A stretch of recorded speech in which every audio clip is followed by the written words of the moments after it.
the lower motor neuron, or the lower motor system, sorry. The lower motor system. It's consists of, or we're going to talk about the spinal cord and projections from that, talk about the peripheral nerves, the nerves that run through our body, and also muscle innervation, or how that works, right?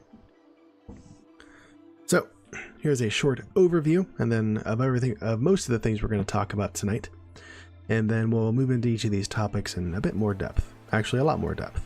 So lower motor neurons, we talked about these some last night when we talked about upper motor neurons, but lower motor neurons in the spine and the body are innervated by the upper motor neurons that were in the brain and also the spinal cord. The spinal cord actually has both the upper motor and the lower motor neurons in it. Depending on what level you're at, there's more or less of each. That's just how they work. So yeah, lower motor neurons are innervated or connect to synapse with the upper motor neurons from the brain and that travel through the brainstem and out to the spinal cord. Talked about that process a bit yesterday, like I said. So the lower motor neurons and also the sensory neurons from our body, which we talked about in our previous talk on somatosensory system, right? Those touch receptors in our skin and whatnot, those travel up through the spine as well. Talked all about that. But the lower motor neurons and also the sensory neurons traveling from the body, those together are called nerves in our body. You're seeing some of those here in the picture on the left-hand side, right? Those are some of our what are called spinal nerves. We'll talk more about how that works in a minute too. So lower motor neurons interface with muscles, typically skeletal muscles, but also cardiac muscle and smooth muscle to some extent. But most of the time we're talking about the muscular system. We think of skeletal muscle, or the muscle that moves our body.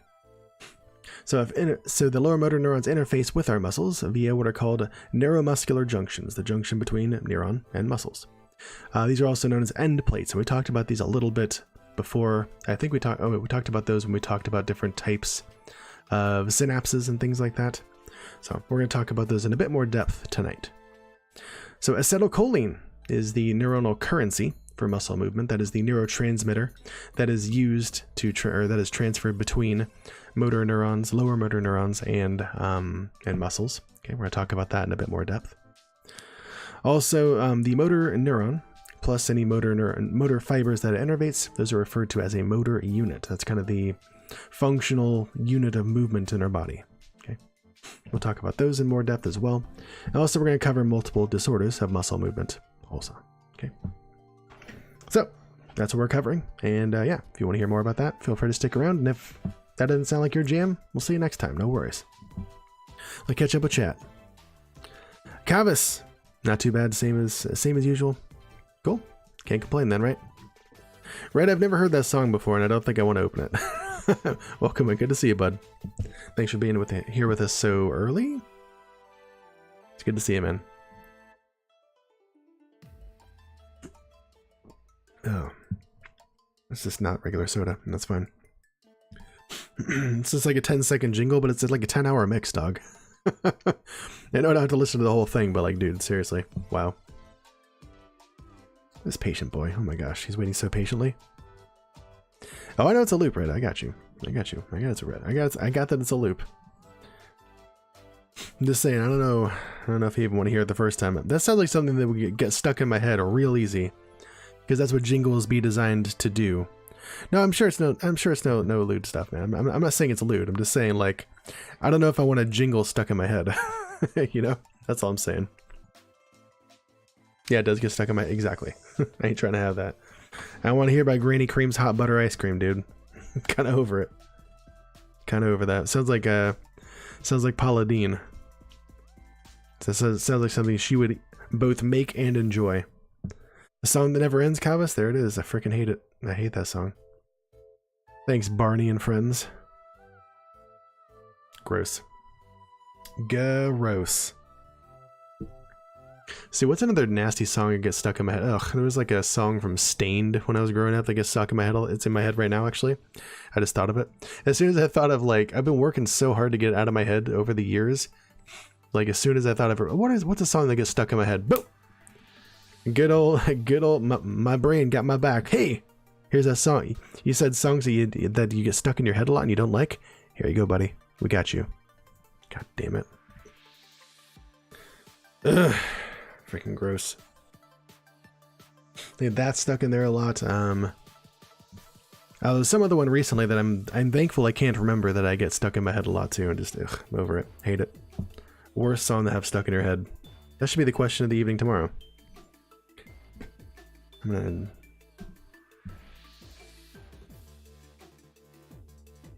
Okay, boom. Anyways, let us move on to the next slide. So we went over the overview of the lower motor neurons. Now we're going to move on to the next part. And let's see. Hey, thanks for connecting with us. I appreciate you. Look forward to seeing you around more. So first up, the cranial projections. Okay, the lower motor neurons of the head and neck.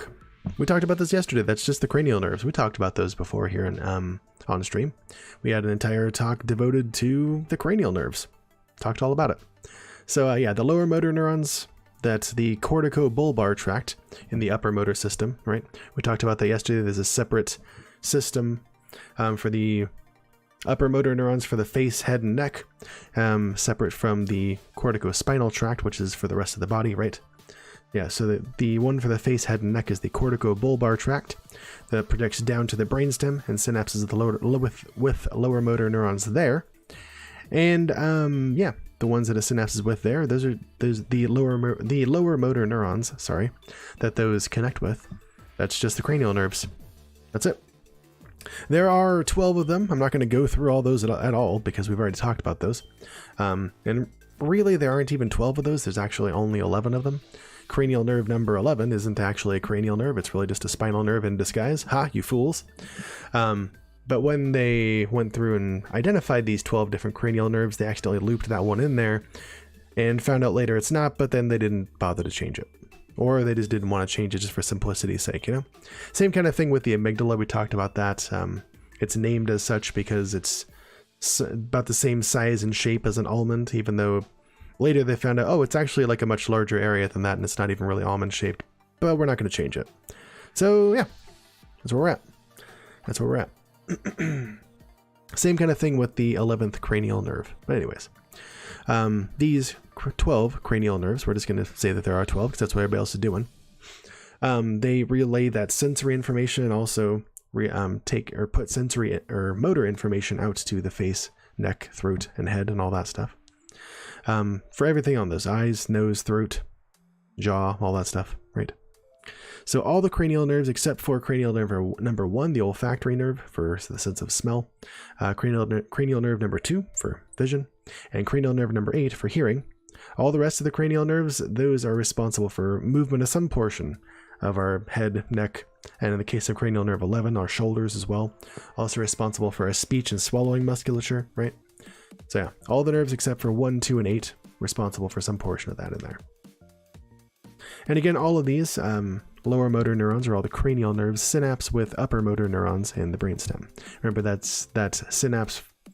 The upper motor neurons synapse there bilaterally, so damage to upper motor neurons in the corticobulbar region tend not to lead to paralysis or anything like that. So yeah, that's that portion. I'm going to catch up with chat and we will move on. Okay. Thanks for being here this evening. I appreciate you. It's like the Fallout Boys. Oh gosh, no thank you. I don't want any of that. As soon as you woke up, Ray, you got that song in your head. Oh, I'm sorry to hear that. You get a song stuck in your head as soon as you wake up too. I think we talked about this before. I always do.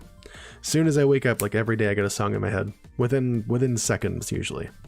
I don't always get to choose it. Usually it's something that I've listened to before, but then some days I'll wake up and like, why do I have Creed in my head? I hate that band and I haven't listened to it in forever. Like, what the hell, brain? What are you doing? I don't want to listen to this. I get to fight to get that out of my head all freaking day. Ugh. Ugh. Freaking kills me, dude. You too, Kavis? Alright. Seems it's more common than I thought. I kind of just grew up thinking it was only me, but no. Sounds like it's a lot of people.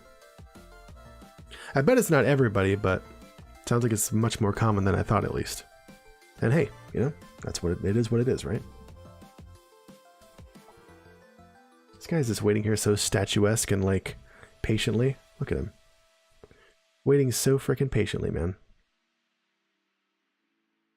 I don't know, Red. I don't want to talk about it. I want to talk about it. Oh, yep. That's one of them. Ew, gross. Not interested. I was playing in somebody's channel the other day and I was like, ugh, I was like total Dan's game about it. Like, ugh, what are you doing, man? God. I like how you spelled that, Red. Totally. It's good. Kava said, Friday I woke up with Ocean Man in my head. Oh, god damn it. Yeah. Yep. Yep. Me too. I've woken up with that before too, and it's like, where the hell did I even hear that? Like, I've never heard that song before. Like, I didn't even have most of it in my head. I just had like the freaking chorus of them saying Ocean Man again in that weird voice. I was like, where did I hear this? I've never heard that song before. I'm glad I know the name of the song, or at least what I presume to be the name of the song, so I can go look it up, because I'm gonna go friggin' crazy if I don't have more context for this. I found myself like humming it throughout the day, like, god damn, stop it! Oh, no thank you, dude. Red's got the right idea. 2 words you never want to repeat in your life after this sentence, baby shark. Well, you triggered Red, you fool. You fool. Red is the resident baby shark memer over here, so you just set him off. I guarantee right now he's typing out some rendition of Baby Shark. Don't tell me you're not, Red. Don't tell me you're not. See, there it is. Anyways. Let's move through to the next one here. 2430. Alright. Oh yeah. So this is just a cross section through, you can see here, through the pons. And this is where a lot of the nuclei for the different cranial nerves is. See? The root of cranial nerve number 6, the abducens nerve, which is responsible for moving our eye laterally. That's there. That is here. There's the abducens nucleus as well. Let's see. What else we got? Raphe nucleus. That's where most, if not all, of the brain's serotonin supply is made. Let's see what else we got. Cochlear nucleus is part of the auditory tract going into up to your temporal lobes. Let's see, vestibular nuclei, we talked about those. We talked about the vestibular system for balance and such. Where are we at? Root of cranial nerve number 7, the facial nerve right there. There's that one. Facial nucleus, also a part of that, I would guess. And now that I'm looking, there really aren't as many of these as I thought. Jeez. Anyways, that's where some of them are. That's where some of them are. There's a few of them. And other brain bits we talked about at some point as well. So yeah, this is where some of them are. They're kind of all spread all through, actually shown all right, or a lot of them are shown right here, especially in this outcropping from the brainstem itself. Cranial nerve number 11 hanging out down here, not even really being a cranial nerve, fooling everybody. So this is where a lot of those are. In fact, I think most of them are outlined here. There's trigeminal nerve and all that stuff. They're all right here. And some of them are in here. But anyways, so the spinal cord projections, or the lower motor neurons that are going to connect with the corticospinal tract of the upper motor neurons. We'll talk about those. So yeah, upper motor neurons on the corticospinal path project through, from the cortex and through down to the spine, kind of as the name suggests, right? And they go down to the spinal cord to project with, or synapse with lower motor neurons there before heading out to the body. Okay, so about 10% of those upper motor neurons, like we talked about yesterday, don't decussate, because they innervate medial sections of the body, of the trunk muscles and things like that. So they go along what's called the anterior pathway here. We'll look at that in just a second. The other 90% of the motor neurons, upper motor neurons, like we talked about yesterday, do decussate in these structures called the medullary pyramids, and then synapse with lower motor neurons when they get down to the level that they are going to get down to, and then project out to the body. Okay, those are more lateral and distal portions of the body. So there's also such a thing as the local circuit neurons. What those are is these are neurons that kind of connect together multiple lower motor neurons in a short or kind of wider range of vertebral sections, usually in muscles that have to do with one another or perform complementary actions. So axial local circuit neurons kind of help us to coordinate and maintain our balance and posture, because remember those core, that's innervating those core muscles. And also the peripheral local circuit neurons, those help us promote fine control, helping us move these bad boys a lot, right? So that's a thing. And on the next slide, we have a picture. So I'll do that real quick and then I'll catch up with chat, okay? I did see that donation, but I want to finish this first. So the motor pathways are in red. The sensory pathways, which we talked about a lot when we talked about the somatosensory system back in the day, those are all in blue. And that's kind of how this cross section of the spinal cord is laid out. Okay. So it's pyramidal tracts, or rather the motor tracts that do go through the medullary pyramids, like we talked about yesterday at the base of the medulla, of the anterior portion of the medulla. Okay. There's the lateral corticospinal tract, and this is that 90% of the upper motor neurons that do decussate and go to the contralateral or opposite side of the body. And they work their way from inside to outside as you travel down the body. These cervical ones are going to be going out in the cervical vertebrae and the neck, out to the shoulders and arms and stuff like that, down to thoracic, lumbar, and all the way down to sacral, which is going to be for your legs and such. There's also the anterior corticospinal tract right here, and that's going to be innervating muscles on the ipsilateral side of the body, the same side of the body. It's going to be your postural control, things like that. Okay. And there's other ones, other areas here that we haven't talked about yet, but we will at least briefly mention next week when we talk about the basal ganglia and other supporting motor systems. Okay, there's a cerebrospinal tract. We did talk about the vestibulospinal tract when we talked about the vestibular system and the cerebellum and all that stuff. So we have talked about that. And then of course there's the blue sensory pathways. We're not going to go through those again because we've already done a whole talk on a lot of those when we talked about proprioception and the somatosensory system and pain and all that stuff. So I'm not going to go through that again because we've already touched it or touched on it. And if you would like to go back and read or watch that, the VOD is either in the VODs on Twitch or on YouTube. So you can go check that out there. All right, we'll move on in just a second. But first, I'm going to catch up with chat. Scatterbrain Weirdy, thank you for them 50 biddies, man. Good to see you. Always a pleasure talking to you on the Twitter. Been a pleasure getting to know you. Thanks for coming on in. Hope you enjoy. I hope you learn, as always. Red getting debated by his own memes, dude. What a fool. You fool. You activated your own trap card. Get wrecked. All right. Oh, we had a neuroscience question. Yep. What is Wernicke's area associated with? It's understanding. That's it. Wernicke's area located back in the parietal lobes. There we go. The parietal and temporal association area.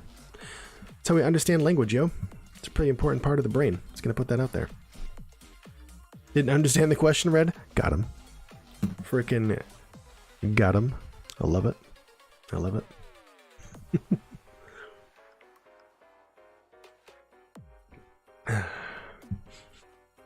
Ugh, it smells weird.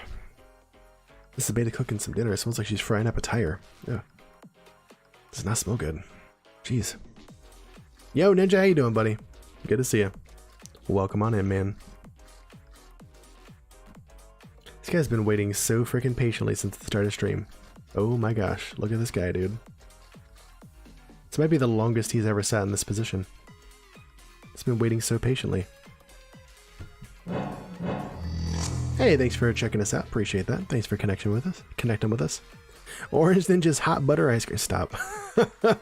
You're saying it so much now that I kind of wish I had listened to the meme, so I could be a part of it, you know. But I'm also totally glad I didn't. We'll see. We'll see what happens. Yeah, Ninja, Red, how you guys doing? What's new? What's good? What's something you learned recently?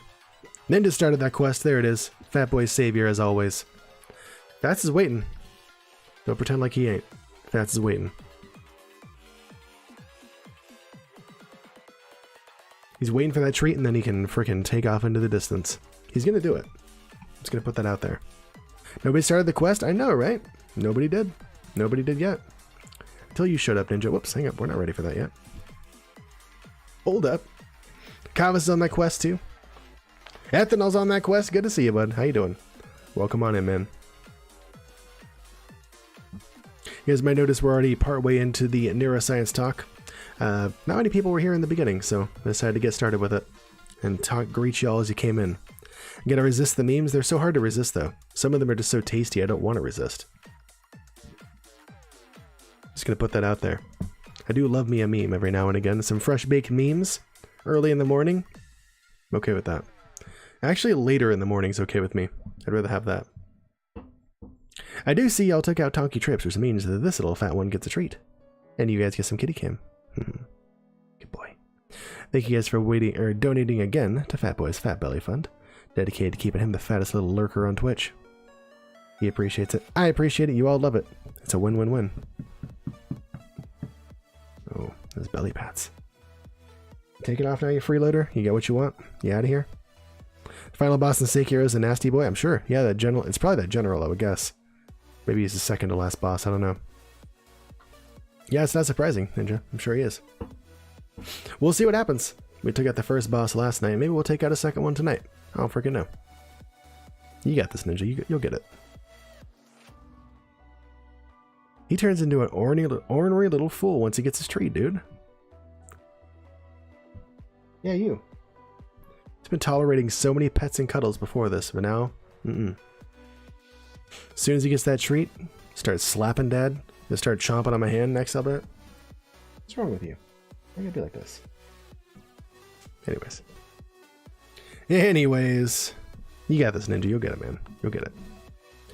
Right, so did you know you can actually beat the dude that you're supposed to lose to in the beginning of the game? Oh, yeah. Yeah, I'm sure you could. I'm sure it was possible. I sucked at it. So I didn't. Yeah, I bet you can beat him, and then, like, it still probably goes to that same cutscene. You get your hand chopped off still, you know? Yep, there he goes. Freeloader. You're killing me, Fats. Or it is something different. I bet you maybe you get, like, a special item or something like that, but besides that, probably the same thing. I'm sure it doesn't change the storyline at all. It's a slightly different cutscene. That's what I thought. Same outcome. Yeah, I figured. Because, like, how do you get the ninja prosthetic and, like, the other 90% of your tool set if you don't get your hand chopped off? Yeah. That's what I figured. That's why I wasn't, like, upset about it. So, anyways. Yeah, it's a typical kind of thing where they put you in the beginning of the game in a situation that's really, really hard, just to kind of introduce you to the difficulty of the game. Like they did in Dark Souls 1, and they don't really do in Dark Souls 2, actually. I guess they don't do it there. Dark Souls 3, definitely do that. Yeah. Bloodborne, yeah, they do. Because, like, you have literally no weapon or anything like that, and there's a freaking werewolf right outside your door. Man, same thing here, too, you know? They do in DS1, yeah, with the stray demon and stuff like that, or whatever it's called. Yeah. Hell yeah. Spoilers, got him. What are you doing? Yeah, they did that in Dark Souls 1. They give you that freaking broken sword, and like, here's a giant demon, go ahead and try to fight it, and you ain't supposed to. You can, but you ain't supposed to.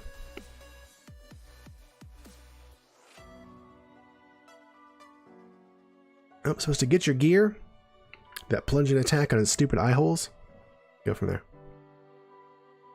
You don't lose. You just run. Yeah, exactly. Yeah. There is that, Red. Yeah. I'm just talking about they have a harder than normal or a harder than probable fight to win. You know, it's a fight you could win, but you're not meant to win it. That's all. That's all. Yeah, nothing like that in Dark Souls 2 though. I was waiting for it. I was creeping along real slow in the beginning. Nothing like it. Yeah, you can't. Yeah, if you beat him with the broken sword, you get the demon hammer, which you can get from the crow's nest anyways if you want. But 'tis random. Oh yeah, I didn't want to. When I first started playing that game, I was like, all right, well, I heard this game's hard. I guess I better get good. Like, kept trying to like just bang my head against that wall, and like, oh, you can just go through this door. Oh shit, okay. No, I don't want to. No, I don't want to hear it, Ninja. No. Yeah, just let me figure it out, man. I'll see it, of course. Kobayashi Maru? I don't know who that is. Know who the final boss is going to be? I don't know who that is IRL. Anyways, let me move on with the next portion of this talk here. For those of y'all waiting in the wings. This is a live show, so I do stop and talk to chat every once and again, you know. I love my viewers and stuff, so I do want to talk to them, my community members. So it's not all Nero all the time. I'm going to talk a little bit. Okay, got it. So like I said in the beginning, we're going to talk about spinal nerves as well. That is basically the sensory portion, the afferent nerves that are approaching the central nervous system. It's a good way to remember afferent versus efferent. Afferent nerves approach the central nervous system. Okay, so those, again, the sensory nerves go into the spinal cord and up to the brain. And the motor nerves, the efferent nerves that exit the central nervous system and go out to the body, those are going from the brain down the spinal cord and out to the body, right? Both of those constituent portions make up your spinal nerves, right? You can think of them as kind of like two directions of traffic on the same highway, right? Each with their own little sets of on-ramps and off-ramps and whatnot. Okay. So nerves in general are collections of axon bundles, or collections of axons that all kind of are traveling to the same place. Again, kind of like a highway, where a highway is just a bunch of cars, or a pathway for a bunch of cars traveling the same direction. Same kind of thing with nerves. Two different directions and big pathway for those nerves, for those axons to travel along, and they each get off at their own destinations along the way. Okay, or join from their own origins. So the afferent portions of the sensory portion of these nerves, they enter the spinal cord dorsally, or in the back, which we talked about before. They enter through what I call the dorsal horns of the spinal cord gray matter. So those would be them back here, and here. Thanks for checking us out. Appreciate you. Thanks for connecting with us. And the efferent nerves, the motor nerves, those leave the spinal cord ventrally, or towards the front of our body. Okay. What's up, Draco? Good to see you, man. I sent you your $5 on Steam earlier. Let me know you got it. But anyways, so that's these here, leaving from the ventral horns of the dorsal gray matter and out their own little nerves in the ventral portion. You saw? Cool. I'll make sure you got it. So both of these are active in what's called a spinal reflex, or the reflex arc, and I will tell you about that later, a little bit more. I'm glad you got it, man. Thanks for verifying. I always appreciate that. All right, so innervation, or rather specifically, innervation of our muscles. Okay. First of all, yo, Zenny, what's up, friend? Good to see you. Welcome on. It's been a long time. How you been? Hope you're doing well. Welcome back. It's a pleasure to see you. How the heck you been? Anyways, the definition for innervate is basically just to supply a body part with nerves, right? So innervation happens whenever those axons going along those nerves split off and go to a certain body part, whether that be a muscle, whether that be from our skin, whether that be from or out to a certain out to viscera or internal organs, whether that be going to our heart, anything like that, right? That's all. To innervate is basically to have nerves and axons from neurons attached to them. That's it. That's it. That's all. There's two types of motor neurons. We haven't talked about this yet, but there's two types. There's alpha motor neurons and gamma motor neurons. That's it. No beta, as far as I saw. It's alpha and gamma. Also, two types of muscle fibers, extrafusal and intrafusal. So if you look at this diagram of a muscle here, here's a whole muscle right here, taken from this dude's ripped deltoid. Deltoid, I think? Whatever is on the shoulder cap there. But anyways, here's a selection of that muscle. And if you take out one of these little, each muscle is kind of a collection of muscle tubules. And if you take out one, if we zoom in there and take out one of these, what are called sarcolemmas, that is just a big other cylindrical bundle of muscle fibers, okay? And the ones on the outside of this muscle, the ones that actually contract and cause our muscles to contract as well by doing so, those are called extrafusal muscle fibers, and that's what the alpha motor neurons connect to. Those are the ones that when they fire, they're causing our muscles to contract and move. Okay. There's also, though, intrafusal muscle fibers, and those are in the center of these sarcolemmas. Okay. Here's a picture of that here. We talked about intrafusal muscle fibers before when we talked about proprioception, because these intrafusal muscle fibers and the sensory fibers attached to the center of those, that's what gives one of the things that gives us our sense of proprioception, or where our muscles are and thus where our body is at any point in time. Okay. So those are kind of wrapped around the center of those intrafusal muscle fibers. Also, the gamma motor fibers are wrapped around the ends of those intrafusal muscle fibers. And that helps those intrafusal muscle fibers also move because they're more sensory in nature. They're more sensory in nature than they are motor. So the gamma motor fibers are there to help keep them at the same length so that they're sending the correct information back to the brain. I'm not going to go through like how, you know, these myosin heads and stuff like that attach to muscle to actin filaments and how the muscles contract and all that stuff. That's a little more bio than I want to go into. I can go into it, but I'm not going to. That's not as relevant to the conversation. Just it suffices to say that motor neurons connecting to these muscles do contract the muscles. That's it. Okay. And again, those gamma motor fibers work in conjunction with the sensory motor fiber or the sensory fibers connecting to intrafusal muscle fibers. And that gives us some of our sense of proprioception. One of the types. So there's that. Let me catch up on chat and we'll move on. All right. I've been okay, Zenny. Thanks for asking. It's good to see you here. Good to see you. Thanks for welcoming Zenny, guys. Appreciate it. Thank you for welcoming Draco as well. Good stuff. Let's see. Hey, welcome back in, Stefano. Good to see you. Yeah. Good to see you. How are you? Melko. Good to see you, man. How are you? Let's see. How time did I study neuroscience? I'm guessing you're asking me how long have I studied neuroscience for? Quite some time, actually. But not so much. I mean, I studied some in college, of course. That's where I found my love of it and all that stuff. And I had some in my graduate program for speech language pathology as well. But a lot of this stuff, especially the stuff I've been coming up with recently, I do my own research on. I find information through textbooks and research articles and all that stuff, and I come up with it on my own. So a lot of this stuff, like I said, I'm using from memory, but also I'm updating it with newer information and learning a lot of stuff along the way. So hope that answers your question, Stefano, and welcome and good to see you. Yeah, don't mind him. Don't mind him, Malcolm. He's got a meme song in his head. Also, what does BDNF stand for? 50 BDNF on the line, our channel currency. What do the letters of our channel currency stand for? What do they stand for? There's a hyphen in there for the first part. It's kind of tricksy. And the Quizbot's really not being much help there, giving you the same clue 4 times. Wow. Google's always an option. Just gonna put that out there, guys. That's being a little freeloader, man. Jeez. What you been playing lately, Zenny? Anything cool? So you're playing some DVD and stuff like that recently, of course. Betas, donuts, and fries. What we talk about? That's not it.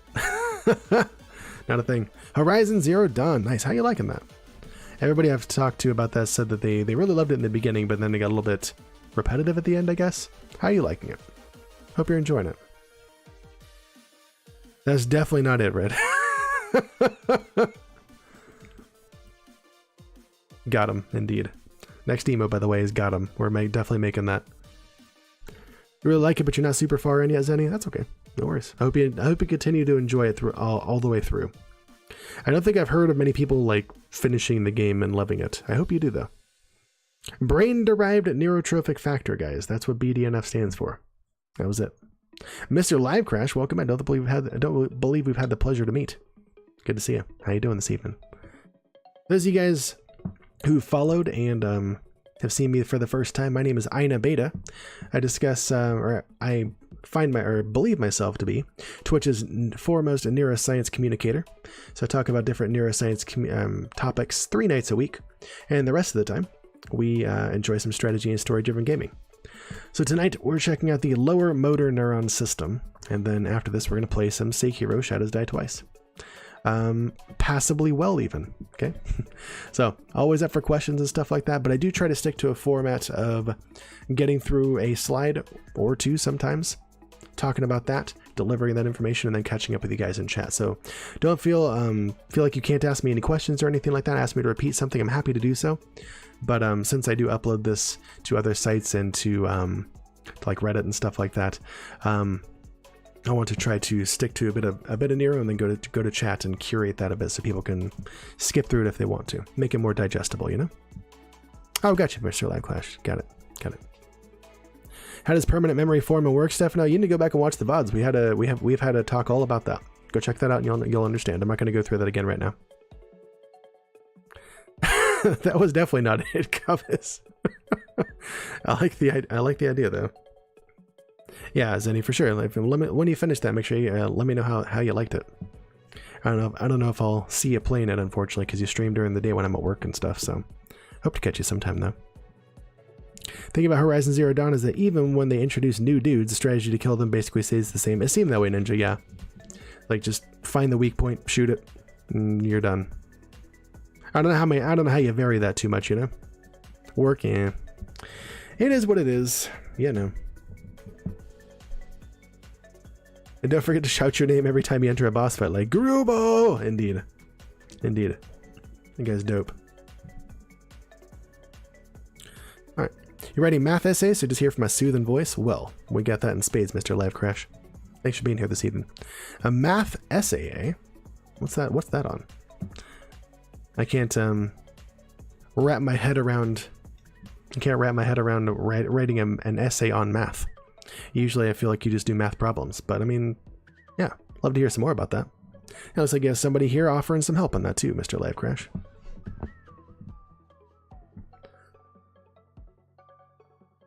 Red, I think you're losing everybody else, dude. I don't think anybody else knows that meme, dog. Just gonna put that out there. Sounds like a literature equation. It does. That's some very literal thinking. Got him.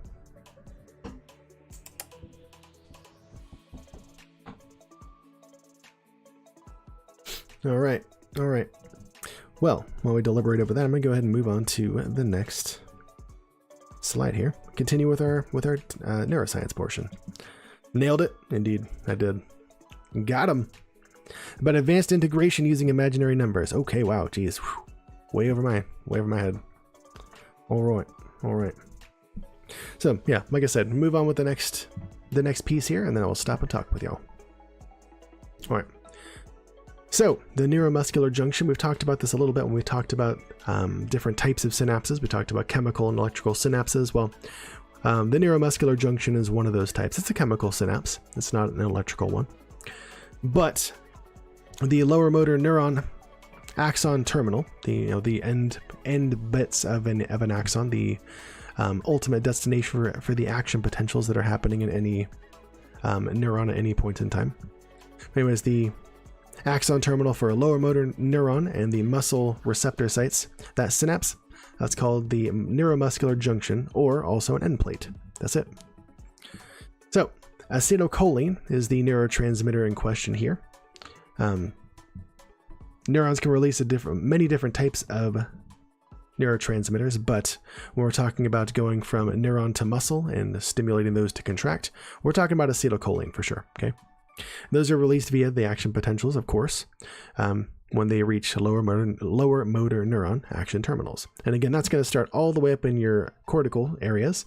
From the upper motor neurons, they're going to have their own action potentials, fire those down, which synapse with the lower motor neurons, which are going to have their own action potentials, and they reach your muscles, releasing that acetylcholine and stimulating those muscles to contract. Okay. So, acetylcholine is actually synthesized in the axon terminals, as far as I understand, from two different things. Acetyl coenzyme A, which is just something your body makes, it sounds like, or is essential. I'm not sure which one. And choline, which I don't know if that's essential, but I know that can be a dietary supplement. I'm not sure if you need to eat that or if your body can synthesize it, or both. But that's something you can get from a diet. Okay. A lot of research that went into understanding synapses in general was done on these specific junctions, these neuromuscular junctions, mainly because they're easy to get to as far as neurons and synapses go. You don't have to dig into somebody's brain or an animal's brain. Let's face it, it was an animal. We don't have to dig into an animal's brain to find these. They're just right there at the surface. Okay, and they're relatively simple as far as function goes. They're easy to see, easy to It's easy to work with, right? So a lot of what we understand about how neurons work in general was done with these kind of junctions, mainly for ease of access and all that. So, yeah. That's that, and then we're going to catch up with chat, and I'll move on. Let's see. Yeah, I do, Stefano. I have one. I have a YouTube account. Right down there in the channel description. Just click on the YouTube button, buddy. Have I seen a human brain? I mean, in video I have, sure. Got a lot of questions today, man. I'm okay with that. Also, quest time for whoever's ready. I know this guy's ready. You got him? Did you, Red? You get him to watch that video? Oh, dude, I'm sorry. I'm sorry, Professor Melko. Oh, no. Melko, I got your freaking joke. That was dope, your eye joke. That's awesome. I got that one. That's good. No, Stefano, I have not touched a brain. I have not touched a brain. Nope. I have touched a sheep brain. Not a human brain, though. And a frog brain, actually. Did I touch kitty brain? I don't know if I did. But definitely sheep brain. Yeah. Definitely sheep brain, definitely frog brain. And they're both preserved, so like describing the feeling of those isn't how a normal brain would feel. So, couldn't say. But yeah, I do have a YouTube account if you're looking to go look at the rest of the talks we've done and stuff like that. Just head down in the description, the channel description down below. There's literally a link right there for you. You can go watch those all you want to, bud. Okay? You're right there. So quest time, not anymore though. I see you guys took out Fabulous Feline Fencer Felicia, which means this little fat so-and-so gets a treat. Y'all get some kitty cam. Thank you guys for donating again to Fat Boy's Fat Belly Fund, dedicated to keeping him the fattest little brain boy on Twitch. He appreciates it. I appreciate it. You all love it. It's a win-win-win. This little fat boy, for a second, he's probably going to take off and be a freeloader in just a minute. Now that the treat's all gone, it's time for him to go. At least in the beginning of streams. If it's not time to eat a treat or bite Dad's hand really hard lately, time to go. Yeah, you. Talking about you. I'm shit-talking, right? See what I'm talking about?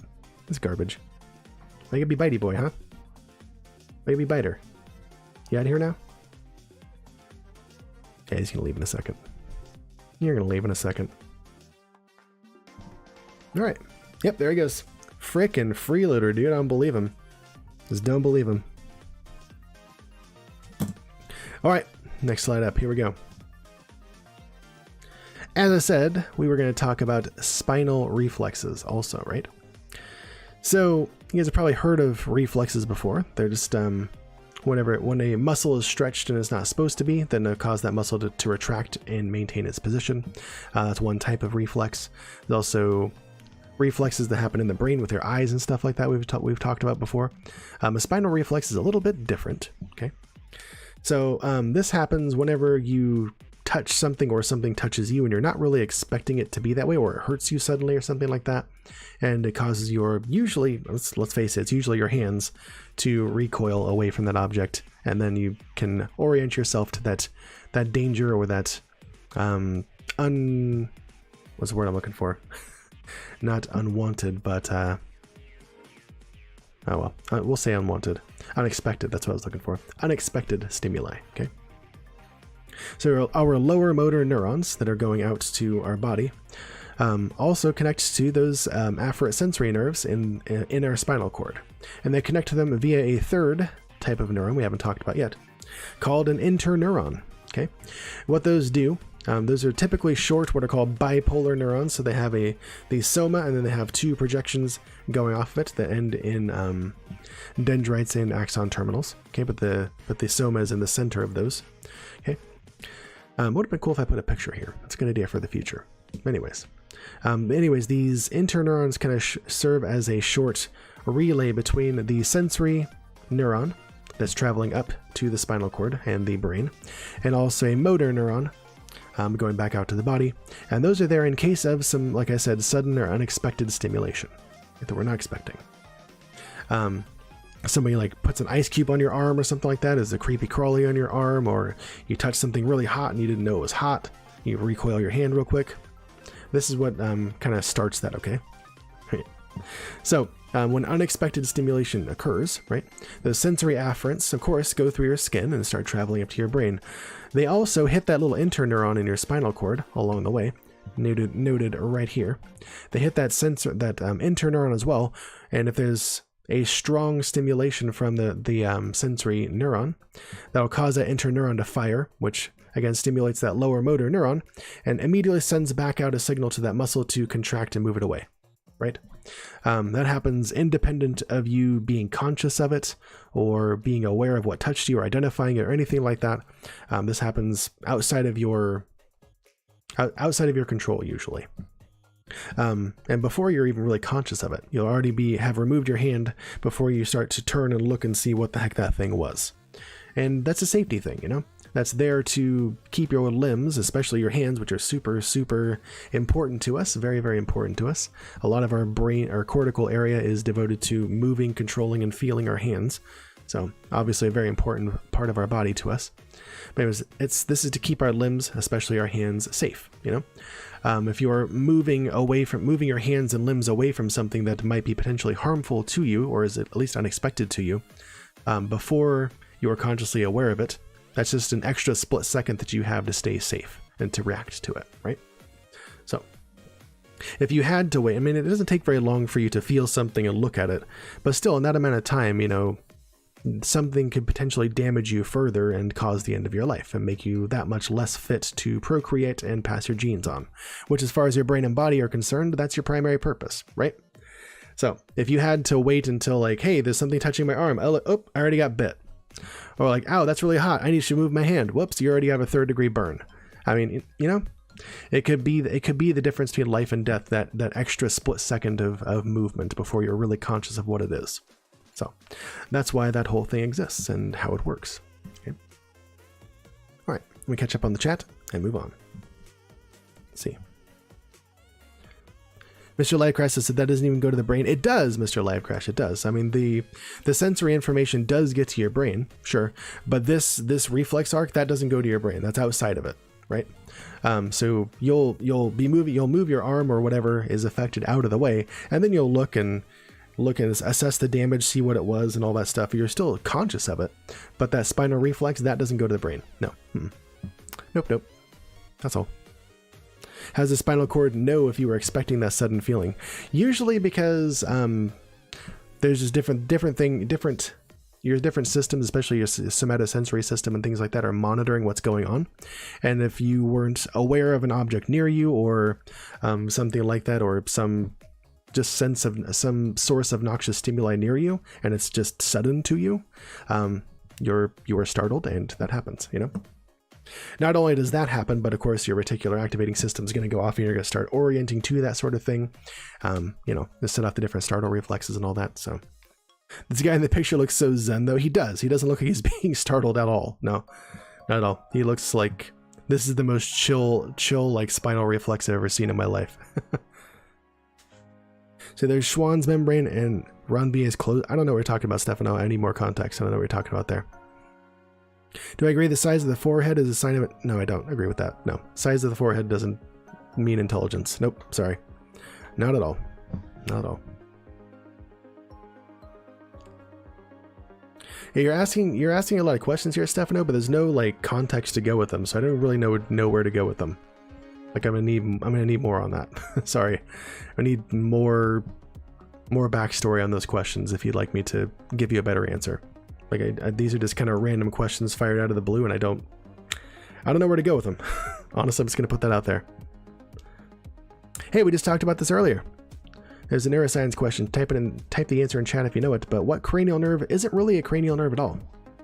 We just talked about this in the beginning of the talk today.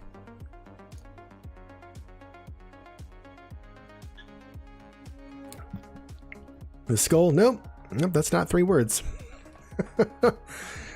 Definitely not the skull. Got him. Oh, dude, I can't wait to get that Ina Beta got him emote, dude. It's coming. The big skull. Okay, there you got it. That's the one. Ninja got it again. It's the big skull, obviously. What are you doing with your life, man? Oh, I love it. I love it. I love it. All right. So let us mark down where we're at. 2 and let's see, 20. Making my brain mush fighting this final boss. Got you, Ninja. I got you. I'll be there one day too. So, I've mentioned this disorder in chat before. This is myasthenia gravis. Yeah, we talked about how I have, I know somebody in real life that has this disorder. There was a student that I used to work with who was pretty young and had this as well, which is not a common thing at all. But this is an autoimmune disorder called myasthenia gravis. And this one specifically affects your lower motor neurons, or rather the neuromuscular junction. Okay. So, as with all autoimmune disorders, your immune system is attacking something that is not supposed to be attacking, right? So in the cases of like Crohn's disease, IBD, things like that, those are autoimmune disorders too. Body's attacking something it's not supposed to be. And in this case, your immune system is attacking the acetylcholine that's going between your lower motor neurons and your muscles, and taking that out of the picture before it can really get to your muscles and tell them to move. Which, as you can imagine, that's pretty problematic, you know, because not only can you not easily move your limbs and stuff, but you know, your diaphragm in your lungs, that's kind of also a muscle too, that needs to move also runs off acetylcholine. I think the heart is a little more difficult to affect, but that can be too. Most muscles in your body are affected by this. So overall, your symptoms end up being very, very easy to fatigue. Some weakness in the muscles as well. Rest really helps you quickly get back your energy. You're not really like so much tired. It's just like you can't move your body. You can't move your muscles as much. You end up like kind of progressing towards paralysis because your body just doesn't have the neurotransmitters that it needs to signal the muscles to move.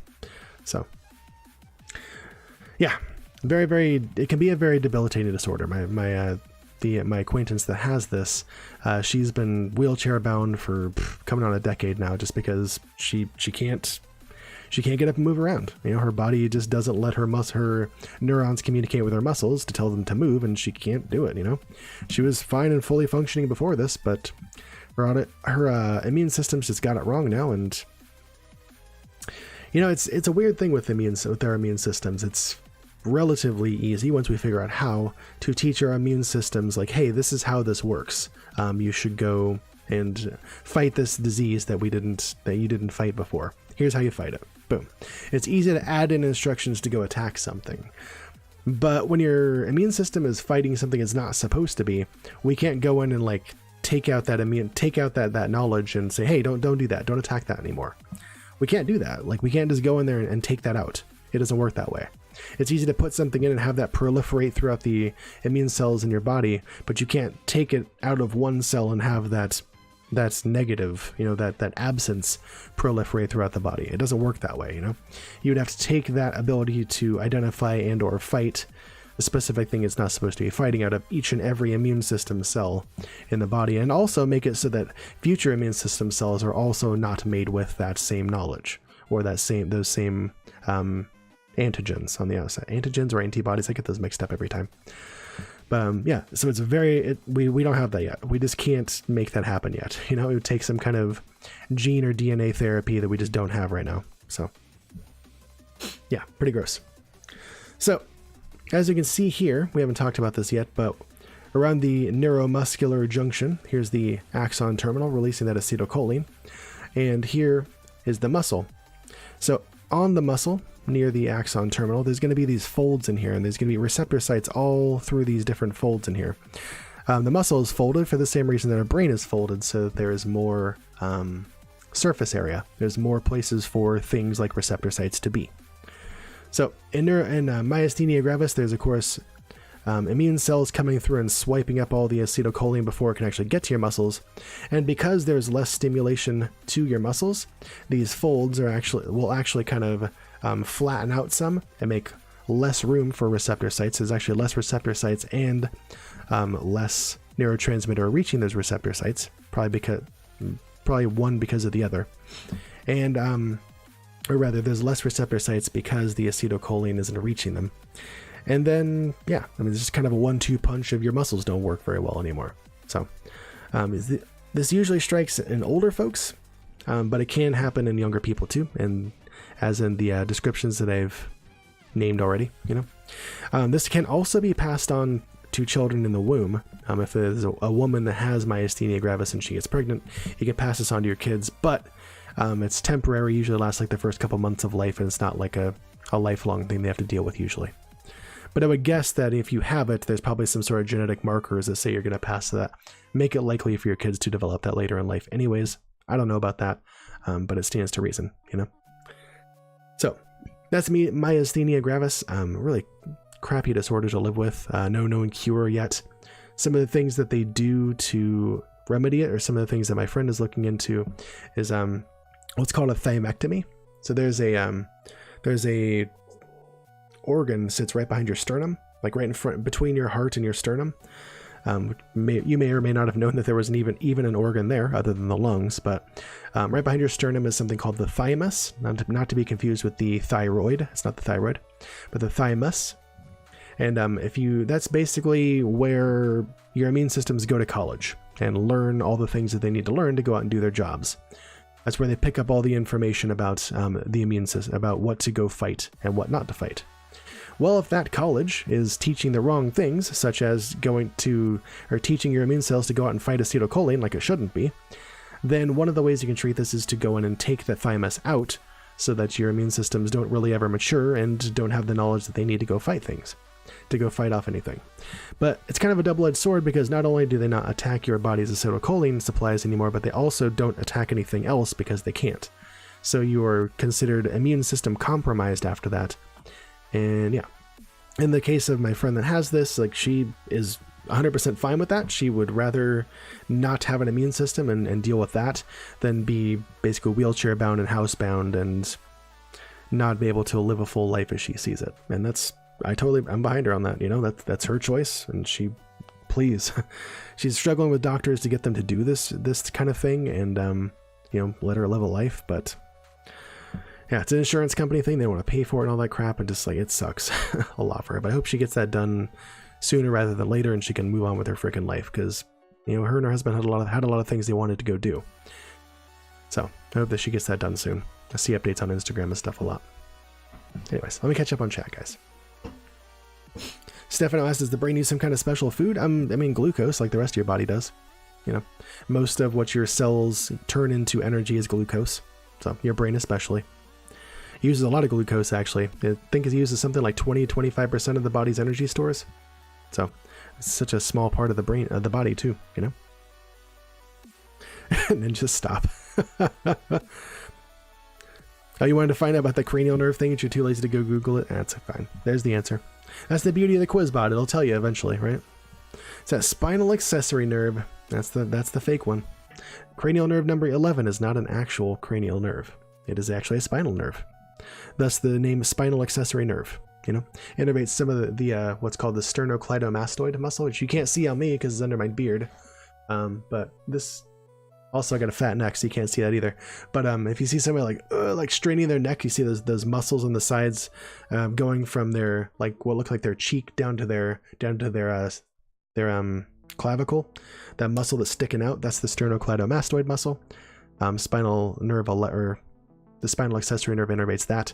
Also innervates some of the muscles of the scapula to help you raise that and stuff. So yeah. Hey, good boy. He did indeed get a new seat. He's a good boy. Good bed. Autoimmune stuff is scary. Hell yeah, it is. Oof, no thank you. And this can just develop at the drop of a hat. You just wake up one day, cool, my immune system doesn't work right anymore, and you're screwed. That's how it happened to my friend. She was in a PhD program for English and stuff, and just finishing that up, she and her husband were out living their best lives out in Reno, and nope, can't do that anymore. Just you don't get to do that anymore because your body doesn't work now. Sorry. You get to move back to your hometown and go live with your folks and stuff like that and try and make ends meet and figure the garbage out. It sucks so bad. It sucks so bad for them, Oh no, you got a family history of different forms of it, or autoimmune system stuff, or myasthenia gravis, bro. Melko. Sucks either way, but yeah. God, I'm red. He has, oh yeah, he does have great taste in music, doesn't he? And we saw some awesome various autoimmune stuff. Eesh, sorry to hear that, man. That's no good. That's not great. Not great. Hopefully by the time, well, I guess we're not getting any younger, but I would say by the time that stuff hits, maybe they've made some advances in it, but I guess we ain't got too much time before that kind of stuff happens, I guess, you know? You can also wake up one day and be dead. It's true. You just wake up like, oops, I'm dead. You sure could. Or not wake up. Red's autoimmune to stale memes. Got him. There you go, Ninja. Ain't no rest for the wicked. It's true. Somebody wrote a song all about that and put it in a video game. You know. Alright. Let's move on with the next one. Write down the time here. Say 1:13. Alright. Moving right along. Damage to the lower motor neurons. We talked yesterday about how damage to the upper motor neurons can cause initial complete paralysis of the affected area, but then you kind of spontaneously get some very gross and simple movement or function back, along with some other great things like spasticity, clonus, weakness, all kinds of good stuff that make that basically the more proximal you get in the limb, the more difficulty and basically uselessness you have.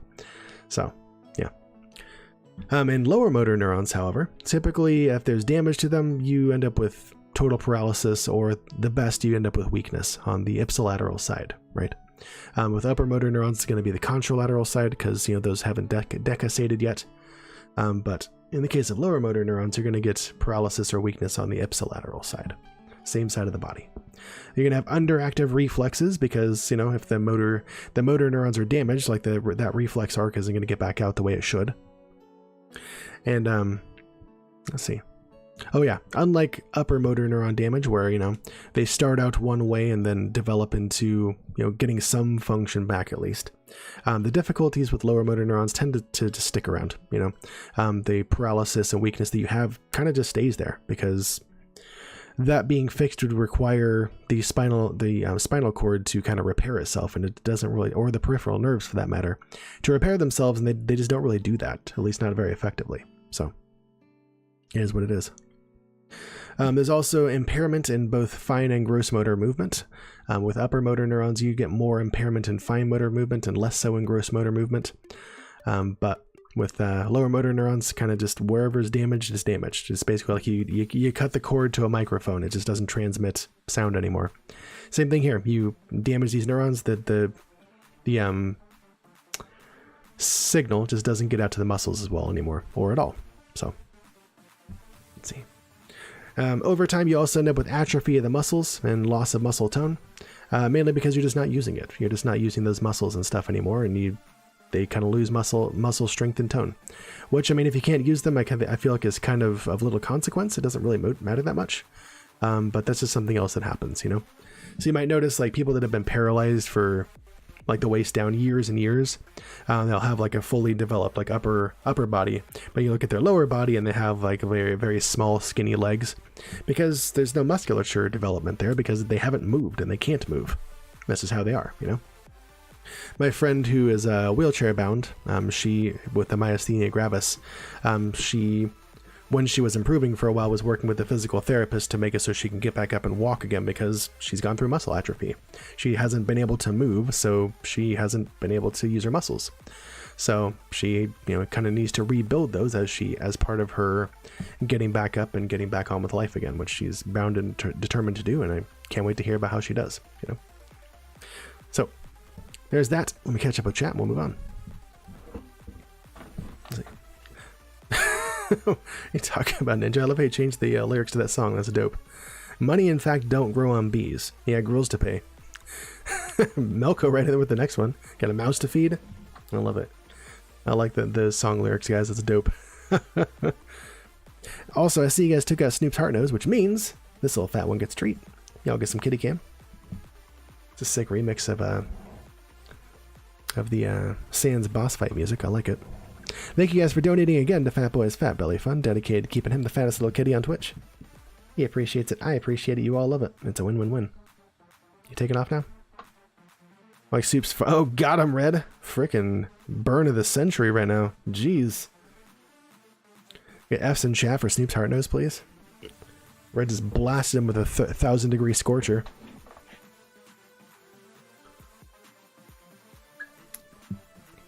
Yep, later, freeloader. All right, cool. Sounds good. All right, guys. Well, let us continue here. Let's freaking do it. We'll write down what time we got. Say 1:17:30. Okay, so in summary, this is the last bit we're going to do before we move on to something else. In summary, the upper motor neurons that we talked about yesterday begin in the motor cortices, parietal lobes, all those bits, and flow through the internal capsule down to your brainstem, where they decussate to the contralateral side, 90% of them at least, 10% stay on the ipsilateral side, the ones that innervate lower motor neurons for your trunk muscles eventually. Anyways, those upper motor neurons synapse somewhere in the spinal cords, or in your spinal cord. I said cords as if we have more than one, sorry. Somewhere in the spinal cord with lower motor neurons. And those are the motor neurons that are going to travel out of the spinal cord and out to the muscles that they innervate. Okay. Those, along with the sensory neurons for those specific parts of the body, those form the different nerves in our body, the brachial nerves up here, and then whatever nerves are down here. I don't know the names of all the nerves in the body. I just never learned that. That might happen again sometime, but not today. That could be an interesting talk sometime, talking about all the different nerves of the body. I don't know. Anyways, those form the different nerves, the spinal nerves in our body, versus the cranial nerves, which stay around the head, neck, and face area. And the lower motor neurons for those are called the cranial nerves instead of the spinal nerves, because they don't come out of the spine; they come out of the cranium and brainstem instead. We've had a big long talk about those. Feel free to check that out if you'd like to. But we're going to move on here. Okay. So anyways, those spinal nerves, the motor portion of them, go out and innervate all the different muscles of our body. Mainly our skeletal muscle, but I'm sure that they also go out and innervate the cardiac and smooth muscle of our body as well. There's 3 different types of muscle. Most of what we talk about when we talk about muscle is the skeletal muscle, the kind that helps us move. Also cardiac muscle, that's obviously in our heart, given the name. It's actually a separate kind of muscle than the skeletal muscle in our body. If you look under a microscope, it actually looks very different if you know what to look for. And then the smooth muscle, that's what a lot of our viscera is made of. The smooth muscle in your esophagus, smooth muscle in your stomach and your intestines and stuff like that. Those are for very kind of weak, like rhythmic contractions, such or like the kind that are going to be going on in your digestive tract when it's moving food through your system, right? So those are all, I believe, innervated by the motor neurons, but I know for a fact the skeletal ones are. That's what we're talking about in question today. Okay. So I said our muscle fibers, or our muscles in general, made up of these thick tubes called sarcolemmas, and those are big bundles of muscle fibers that contract together when they are innervated by motor neurons, and that's what causes our muscles to contract and move. So we get all the variety of movements that we get by our muscles contracting in different configurations and what's the word I'm looking for? Geez. Sorry, my word finding difficulties, guys. Give me 1 second. And sequences. There we go. Different sequences. You know, there's a very different motor sequence for standing up and starting to walk than like doing a backflip and into like a back handspring and stuff like that. You know, it takes varying degrees of coordination, muscle strength, and sequencing and all that stuff to make those things happen. But it's all happening to muscles either contracting or not contracting. It's kind of a conglomeration of different binary sequences of contraction or non-contraction that make that happen. And that's, again, the parts of our brain, or the neurons that tell our muscles to do that or not do that, are those lower motor neurons. The synapse between the lower motor neuron and the muscle itself, that's called a neuromuscular junction, the junction between a neuron and a muscle, or otherwise known as an end plate. Also see that term as well. If you see those two terms, then know they are synonymous. They're talking about the same thing. And the neurotransmitter in question here is called acetylcholine. You're going to see that mainly in neuromuscular junctions, but other places as well. You see them in the central nervous system as well, but not nearly as profusely as things like GABA or glutamate or dopamine or things like that, right? So yeah, acetylcholine is sent out by those by the axon terminals of the lower motor neurons out to the muscles, and that stimulates them to contract. Okay. Unless you have a disorder called myasthenia gravis, where it's an autoimmune disorder and your immune system attacks that or goes in and cleans out that acetylcholine before your body can, one, get it to the muscles, and two, has time to make more of it. It's not supposed to lose it at that rate, so it takes time for your neurons to make more acetylcholine and send it back out again, which is why if you have myasthenia gravis, and you get really tired, sitting down and resting for a bit can help you to kind of regain your strength some, and get rid of some of that fatigue and get back at it for a while.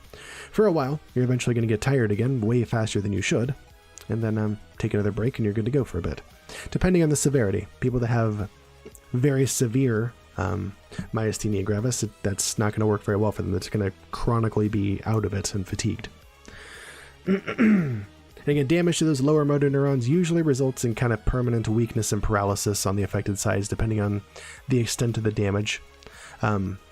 Multiple lower motor neurons will connect to a certain muscle, depending on the size of the muscle and all that stuff, strength of the muscle, the fine coordination and movement of the muscle and all that. So you'll have more lower motor neurons attached to ones to larger muscles, or ones that require finer control. So depending on the extent of the damage to the lower motor neurons, that are innervating any one muscle or muscle group, you'll have varying degrees of damage or you'll have varying degrees of weakness or paralysis to that. Larger muscles are going to be harder to paralyze completely. It's going to require more damage to the peripheral nervous system to do that, but fairly small and gross motor movement muscles, those might be paralyzed more easily or have more weakness to them. So anyways, that is the lower motor neurons in a nutshell. Hope you enjoyed.